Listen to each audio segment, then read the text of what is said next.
तो मेरे प्यारे बच्चों सेकंड क्वेश्चन हमारे पास में हमारी स्क्रीन पर है। क्वेश्चन में गिवन है prove that root 5 is a rational irrational number है रूट 5, वो तो हमको पता ही है। तो यहाँ पर हम जो जनरल स्टेप्स यूज करते हैं वो स्टेप यूज करेंगे। सबसे पहला स्टेप नंबर वन और यहाँ पर हम मेथड यूज करेंगे कॉन्ट्रडिक्शन का। ठीक है, बाय कॉन्ट्रडिक्शन मेथड हम यूज करेंगे, जिसमें हम सबसे पहले इसको कंसीडर करेंगे it is a rational number. So consider, सबसे पहले हमने मान लिया कि consider root 5 is a rational number root 5 क्या है? एक रेशनल नंबर है। जो सीक्वेंस हम बता रहे हैं, जो स्टेप्स हम बता रहे हैं, हमने बार बार इस टाइप के क्वेश्चन यहाँ पर हमारी स्क्रीन पर सॉल्व किए हैं, और वो इसलिए किए हैं क्योंकि ये बहुत इंपॉर्टेंट एक टॉपिक है, इंपॉर्टेंट एक क्वेश्चन है जो आपके बोर्ड एग्जाम में भी आ सकता है। ठीक है, अगर आप प्रीवियस ईयर के क्वेश्चन पेपर देखेंगे, क्योंकि अब ये 10th से 9th में टॉपिक शिफ्ट हुआ है, तो आप 10th के सिलेबस में इस क्वेश्चन का इंपॉर्टेंस देख सकते हैं। इस साल का 2026 का अगर मैथमेटिक्स का स्टैंडर्ड या फिर बेसिक मैथमेटिक्स का क्वेश्चन पेपर आप उठाकर देखेंगे तो इस टाइप के क्वेश्चन आपको वहां पर मिलेंगे, जिसमें हमको इरेशनलिटी प्रूफ करना होती है। ठीक है, तो हम सबसे पहले इसको रेशनल नंबर कंसीडर करेंगे, और ये रूट 5 चूंकि रेशनल नंबर माना है तो p बाई क्यू के फॉर्म में रिप्रेजेंट कर सकते हैं, जहाँ पर q should not be equal to 0। ठीक है, अब हम यहाँ पर सेकंड स्टेप में इसका स्क्वायर करेंगे। तो स्टेप नंबर टू जो होगा उसमें हम स्क्वायरिंग बोथ साइड करेंगे। तो ये हो जाएगा 5, क्योंकि रूट 5 का स्क्वायर कितना होगा? 5। ये हो जाएगा p square divided by q square, और यहाँ पर हम लिखेंगे p square is equal to 5 times of q square. ठीक है, ये हमारे पास इक्वेशन बना, और इस इक्वेशन से हमको ये पता चल रहा है कि पी जो है वो उसका एक फैक्टर है 5, मतलब पी स्क्वायर जो है स्टेप नंबर थर्ड में हमको ये समझ में आ रहा है कि since P square has a prime factor 5, एक 5 उसका फैक्टर है, दस पी ऑल्सो, क्योंकि पी स्क्वायर है तो पी भी होगा ही सही, पी ऑल्सो विल हैव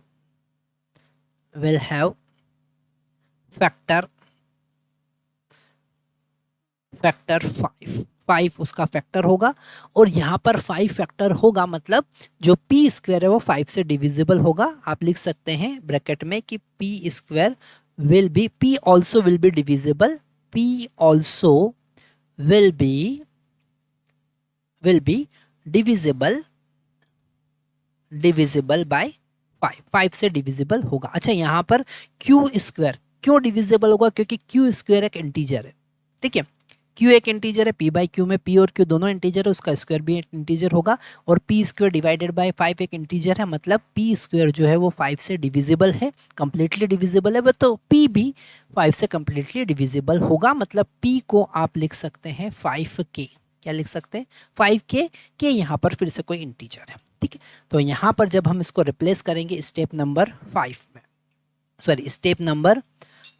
4 में हम यहाँ पर इसे रिप्लेस करेंगे, p का वैल्यू 5k यहाँ पर पुट करेंगे, तो 5k और उसका square is equal to 5q square, और यहाँ पर हमको पता चल रहा है कि 25k square is equal to 5q square.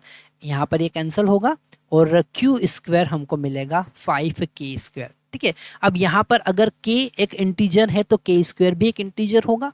ठीक है, अगर यहाँ पर q स्क्वायर स्टेप नंबर 5 में हमको समझ में आ रहा है कि q square is equal to 5k square, मतलब q जो है वो 5 से डिविजिबल होगा, since q square is divisible by 5, क्योंकि यहाँ पर k जो है इंटीजर है, k स्क्वायर भी इंटीजर है, मतलब q स्क्वायर डिवाइडेड बाय 5 एक इंटीजर आ रहा, मतलब कंप्लीटली डिविजिबल है। और कंप्लीटली डिविजिबल है, q स्क्वायर अगर डिविजिबल है, दस q also divisible.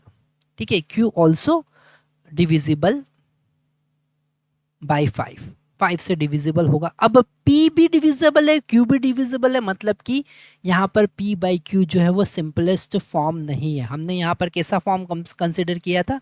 Simplest form consider किया था, मतलब उसका और कोई कोफैक्टर नहीं है। ठीक है, p बाई क्यू जो है वो सिंपलेस्ट फॉर्म है, उसका कोई को फैक्टर अवेलेबल नहीं है, पर यहाँ पे तो 5 उसका को फैक्टर आ गया, ठीक है, जो कॉन्ट्रडिक्ट कर रहा है, ठीक है, विच इज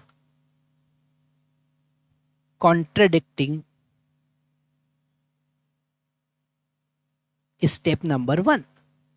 स्टेप नंबर 1 वो स्टेप नंबर 1 को कॉन्ट्रडिक्ट कर रहा है, तो हम लिखेंगे 10 root 5 is a irrational number. Root 5 क्या है, एक इरेशनल नंबर है। तो हमने इसे प्रूव कर दिया है ना। ये स्टेप सारी आपको बिल्कुल याद रखना है, क्योंकि यही एक इम्पोर्टेंट पॉइंट है, सारी चीज़ें जो याद रखना है और इस टाइप के क्वेश्चन एग्जाम में आते हैं। तो यहाँ पर सेकंड वाला क्वेश्चन भी हमारा कंप्लीट हुआ। अब हम थर्ड क्वेश्चन की तरफ मूव करते हैं।